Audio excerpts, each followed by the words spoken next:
want to make the plan very clear on how we get monopolies to dissolve, to not be strong. These insurance companies, of which I've been fighting for many years, both as a clinician and as someone who's owned physician groups and operated them, having to fight the insurance companies for every single dollar for the patient. Money from taxpayer money should not go into the pockets of executives.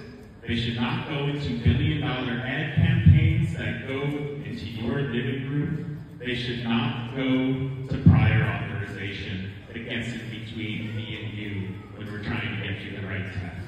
So when a federal tax dollar goes to pay for health care, it needs to go directly to the patient-provider interaction. If it doesn't, if that insurance company uses it, or their shareholders uses it for their executives, uses it improperly, we will claw that money back from them and fine them for doing it so they never do it again. I believe in a public option to compete with the insurance companies. However, I want to make something clear. I've heard a number up here that Medicare has 1.3% overhead. Medicare does not do most of the work of paying for health care.